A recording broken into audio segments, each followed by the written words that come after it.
राम जंगल इसीलिए गए, राम के जाने से पहले जंगल केवल दो ही लोगों के लिए था, साधु संतों के लिए और एक हिंस पशुओं के लिए। उससे पहले शहरी लोग मानते थे कि जंगल हो मतलब वहां मत जाना, लेकिन राम ने, मेरे मर्यादा पुरुषोत्तम मेरे राघवेंद्र सरकार ने इस पूरे भारत को अपने नंगे पैरों से हमारी माता भगवती भारतेश्वरी मैथिली नंदिनी के पैरों के साथ और अपने भाई के साथ नापा। तो जैसे किसी खाली गजट पर महामहिम साइन कर देते हैं और राज्याज्ञा बन जाती है, ऐसे इस देश की मिट्टी मिट्टी का कण भगवान के चरणों की राज्याज्ञा पाकर पवित्र हो चुका है, स्थायी हो चुका है, घोषित हो चुका है। राम का कोई राज्याभिषेक नहीं हुआ, राम की कोई शपथ ग्रहण नहीं हुई, और शेर का कोई शपथ ग्रहण होता भी नहीं है। जंगल के जिस रास्ते निकल जाता है, सारे मृग परिवार वहां से भाग जाते हैं, सारे हिंस पशु भाग जाते हैं। एक पंक्ति पढ़ रहा हूं राजपूताने के नाम, अपने नाम भी। बहाव के साथ तो शव बहते हैं, जिनकी भुजाओं में ताकत होती है तो बहाव के विपरीत बहते हैं। तो आप करिए शंका, आपने ड्रामा लिखा, मुझे आपसे कोई समस्या नहीं हुई। राम वन क्यों गए? सही बात है, भगवान थे तो वही मार देते, और विजिटिंग कार्ड तो दे ही चुके थे। जब उन्होंने विश्वामित्र जी के साथ जाकर राक्षसों का संहार किया था, तब तो बता ही दिया था कि मैं कौन हूं, फिर जाने की क्या आवश्यक थी? राम वन इसलिए गए क्योंकि ये खंड खंड में बटी हुई भारतीय संस्कृति के तीन प्रतीक। देखिए, राम कथा के तीन शहर बड़े महत्वपूर्ण हैं, तीन राज्य व्यवस्था महत्वपूर्ण है। मैं एक संसदीय मान्यता पीठ के सम्मुख ये बात कह रहा हूं, इस आशा के साथ, इस शुभकामना के साथ कि आज राजस्थान की संवैधानिक मर्यादा आपके हाथ में है। ईश्वर वो दिन दिखाए महामहिम कि भारत की संवैधानिक मर्यादा आपके हाथ में हो, तो मेरी बात आपको स्मरण रहे। तीन प्रतीक है शहरों के, एक नगरीय सभ्यता है अयोध्या, एक नगरीय सभ्यता है किष्किंधा, और एक नगरीय सभ्यता है लंका। इस समय भी देश में, विश्व में तीन प्रतीक हैं। एक अयोध्या है, दिल्ली, जो चाहती है कि सात्विक मूल्यों के साथ, राजसिक मूल्यों के साथ समरस शासन स्थापित हो, जयपुर, लखनऊ। और दूसरी सभ्यता है वनबंधुओं की, जो रहते हैं किष्किंधा में। और इन वनबंधुओं का शोषण कौन कर रहा है? इनकी आर्ट का, इनकी मेधा का, इनके संसाधनों का, इनके तेल का, इनके कोयले का शोषण कौन कर रहा है? वही लंका में रहने वाला। इस बार लंका बदल गई है, इस बार समुद्र से थोड़ी इधर नहीं है, थोड़ी दूर पहुंच गई है। हनुमान ने पहली बार लंका देखी, मारुति नंदन ने।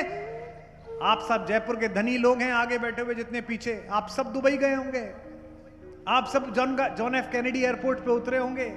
रात के समय फ्लाइट से उतरो तो ऐसा लगता है कि हनुमान जी लंका का वर्णन कर रहे हैं। कनक कोट पर परम प्रकाशा, absolute lighting on golden tombs, Dubai में दिखती है ना। अपने यहां कोई खून खराबा नहीं होने देता, अपने यहां का तेल नहीं पी रहा है सेठ, दूसरों से कहता है। इराक में केमिकल हथियार थे, घुस गए, मार दिया, पीट दिया, एक पूरा देश बर्बाद कर दिया। फिर बोले कि ओ गलती हो गई, यहां नहीं मिले केमिकल हथियार, तेल किसी और का। हमसे लोग कहते हैं कि हम विश्व की मर्यादा में रहें, हम विश्व के हिसाब से चलें। राजस्थान से बेहतर कौन समझता है कि मर्यादाएं बाहर बैठे हुए समूह तय नहीं करते, आपकी धमनियों में बहने वाला रक्त और उसका आवेग तय करता है। ये जो हमें बताते हैं कि हमने सीमा पार आक्रमण क्यों कर दिया आतंकवादियों पर, जो हमें ज्ञान देने आते हैं। मैं जहां था वहां तो एक ज्ञानी था, मैंने उसी को डांटा, सबूत ही मांगने लगे। सीमा नहीं बना करती है कागज खिंची लकीरों पर। राजस्थान की धमनियों को आमंत्रित करता हूं, सीमा नहीं बना करती है कागज खिंची लकीरों पर, यह घटती बढ़ती रहती है वीरों की शमशीरों पर। क्या बात है। आज आवेग थोड़ा कम है। आज हमारे बेटों ने विश्व की अर्थव्यवस्था में तीसरा अंक प्राप्त किया है। पहले अंक पे आएंगे, 20-30 साल रह जाएंगे। तो जहां सीमा थी, जहां से मेरे आचार्य पाणिनि आए थे, जहां से मेरी मां गांधारी आई थी, जिस ब्रह्मावर्त प्रदेश से मेरे पांडवों की वधु आई थी, वहां तक भी ये तिरंगा फहरा देंगे। समय की प्रतीक्षा है, इसमें क्या दिक्कत है? राम वन इसीलिए गए क्योंकि वो चाहते थे कि अयोध्या और किष्किंधा के संयोग से एक ऐसा गठबंधन बने, एक ऐसी युति बने कि विश्व की बड़ी से बड़ी सोने से गिरी हुई लंका को परास्त कर सके। रावण छोटी मोटी चीज नहीं है, वो विश्ववा के घर में पैदा हुआ है, महापंडित है, शंकर के वरदान से अभिषिक्त है। कभी आप स्त्रोत पढ़िए जो शंकर का लिखा है, उसमें जटा टवी गलत जल प्रवाह पाविस्तले, क्या भाषा है। वीणा बजाता था, राग स्थापित किए हैं, समस्त ज्ञान के बावजूद भी उसमें दुर्बलता है, इसलिए उसका वध हुआ। राम जंगल इसीलिए गए। राम के जाने से पहले जंगल केवल 2 ही लोगों के लिए था, साधु संतों के लिए और एक हिंस पशुओं के लिए। उससे पहले शहरी लोग मानते थे कि जंगल हो मतलब वहां मत जाना, लेकिन राम ने, मेरे मर्यादा पुरुषोत्तम मेरे राघवेंद्र सरकार ने इस पूरे भारत को अपने नंगे पैरों से हमारी माता भगवती भारतेश्वरी मैथिली नंदिनी के पैरों के साथ और अपने भाई के साथ नापा। तो जैसे किसी खाली गजट पर महामहिम साइन कर देते हैं और राज्याज्ञा बन जाती है, ऐसे इस देश की मिट्टी मिट्टी का कण भगवान के चरणों की राज्याज्ञा पाकर पवित्र हो चुका है, स्थायी हो चुका है, घोषित हो चुका है। उससे पहले वन माना जाता था कि यहां तो केवल जंगली लोग रहते हैं। मेरी दादी कैकेयी को गालियां दे दी थी रोते रोते, और गाती थी, रोती रहती थी और गाती थी। बुआएं इकट्ठी हो जाती थी। चौमासे के समय हमारे गांवों में काम नहीं होता, खेतों में फसल खड़ी होती है, पानी लगा होता है, सांप का डर होता है, तो अक्सर बेटियां आ जाती हैं, बुआएं आ जाती हैं। शाम को सब लोग एक ढोलक रख लेते हैं, ज्यादा सुर निकालना हो तो एक बुआ जिसे ताल का ज्ञान है वो चम्मच ले लेती है और गाना प्रारंभ हो जाता है, घर घर में आनंद जमता है। और मेरी दादी गाती थी। उससे पहले यह प्रतीक शास्त्र था कि वन तो, जंगल तो दुख का प्रतीक है। राम पहले थे जिन्होंने कहा जंगल दुख का प्रतीक नहीं है, स्वयं तक पहुंचने का प्रतीक है, शबरी तक पहुंचने का प्रतीक है, सुग्रीव तक पहुंचने का प्रतीक है, और जय घोष गूंजे अंजनी सुत हनुमान तक पहुंचने का प्रतीक है। क्या बात है, वाह। मेरी दादी गाती थी, रोती थी। ओ मैया तेने काठानी मन में राम सिया भेज गई वन में। ओ मैया तेने काठानी मन में राम सिया भेज गई वन में। कैकेयी तेने काठानी मन में राम सिया भेज गई वन में। हठीली तेने काठानी मन में राम सिया भेज गई वन में। अच्छा देखो, इसमें करते करते भी माता गुस्से में कह रही है लेकिन मिठास में कह रही है, और बेटे का उल्हाना देती थी कि तूने तो अपने बेटे तक को नाराज कर लिया। यद्यपि भरत तेरो ही जायो, यद्यपि भरत तेरो ही जायो, यद्यपि भरत तेरो ही जायो, यद्यपि भरत तेरो ही जायो। तेरी करनी देख ल जायो, तेरी करनी देख ल जायो। अपना पद तेने आप गवायो, अपना पद तेने आप गवायो। भरत की नजरन में राम सिया भेज गए वन में। ओ मैया तेने काठानी मन में राम सिया भेज गई वन में। ओ रानी तेने काठानी मन में राम सिया भेज गई वन में। अच्छा कैसे कैसे तर्क गिनती है माएं, कहती है सीता तो सुकुमारी है। अच्छा शिव पिनाक को 10 वर्ष की आयु में उल्टे हाथ से उठा देने वाली जगत जननी सुकुमारी है। और वो छोटा वाला भैया, वो तो बेचारा वैसे ही कोमल है, थोड़े से राम है। और वहां तो पेड़ के नीचे बैठे होंगे, कोई महल तो है नहीं, महल छोड़ो मंडैया नहीं है। सिय सुकुमारी संग दो भैया, सिय सुकुमारी संग दो भैया, महल छोड़ वहां नहीं रे मंडैया, महल छोड़ वहां नहीं रे मंडैया। सिय सुकुमारी संग दो भैया, सिय सुकुमारी संग दो भैया, काहू बिछतर भीजत होंगे, काहू बिछतर भीजत होंगे, तीनों में हन में राम सिया भेज नहीं बने। ओ रानी तने काठानी बने, राय राम सिया भेज नहीं बने। हठीली तने काठानी बने, राम सिया भेज नहीं बने। मायरी तने काठानी बने, राम सिया भेज नहीं बने।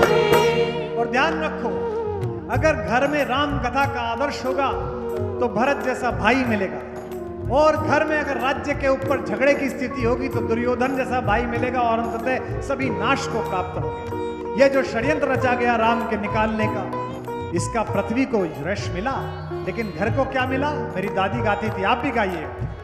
कौशल्या की छिन गई बानी, कौशल्या की छिन गई वाणी, कौशल्या की छिन गई बानी, कौशल्या की छिन गई वाणी, रोए न सकी उर्मिला दीवानी, रोए न सकी उर्मिला दीवानी, के कई बस तू एक ही रानी, के कई तू बस एक ही रानी, रह गई महलन में राम सिया भेज नहीं बने।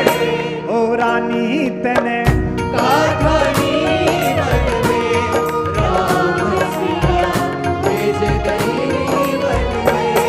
हठीली तने काठानी बने, राम सिया भेज नहीं बने। मानिनी तने काठानी बने, राम सिया भेज नहीं बने। राम सिया भेज रहे वन में, राम सिया भेज राम सिया भेज रहे वन में। बोल सियावर रामचंद्र भगवान की जय। कैसा लगा होगा कि तीनों जब निकले होंगे, पूछत ग्राम वधू सिय से, पूछती हैं सांवरे से सखी रावरे कौन है? ये जो सांवला सा चल रहा है, जिसके पीछे पीछे तू चल रही है, ये कौन है? तो सीता कहती है कि जो आगे चल रहे हैं, ये जो मेरे पीछे चल रहे हैं, ये दशरथ महाराज के छोटे बेटे लक्ष्मण हैं। अरे जो आगे चल रहे हैं, ये इनके बड़े भैया हैं, नाम नहीं लेती हैं। कितना सुंदर कवितावली में वर्णन किया है। तो जिस व्यक्ति ने मुझसे पूछा कि जंगल जाने का ड्रामा क्यों किया, वे राम थे, वे आधुनिक नेता नहीं थे जो चुनाव के समय दलितों के घर खाना खाते हैं। उन्हें किसी से साम्राज्य स्थापित नहीं करना था। राम का कोई राज्याभिषेक नहीं हुआ, राम की कोई शपथ ग्रहण नहीं हुई, और शेर का कोई शपथ ग्रहण होता भी नहीं है। जंगल के जिस रास्ते निकल जाता है, सारे मृग परिवार वहां से भाग जाते हैं, सारे हिंस पशु भाग जाते हैं। नाभिषेको न संस्कारे सिंहस्य क्रियते वनः, विक्रमोर्जित सत्वस्य स्वयमेव मृगेंद्रता। सिंह अपना सिंहत्व अपने विक्रम से अर्जित करता है। इसलिए भगवान अपने पैरों की छाप से इस पूरी पृथ्वी को नापने इसलिए गए ताकि हर जमीन का टुकड़ा एक जैसा हो। राजमहल की नींव के नीचे लगा हुआ वो सोने का कछुआ और सोने के चांद तारे और पर्णकुटी के सहारे बनाए गए भगवान के हाथों के पत्ते जिसमें रखे गए हों, उस छप्पर के एक एक तिनके की बराबरी हो जाए, इसके लिए राम बाहर गए।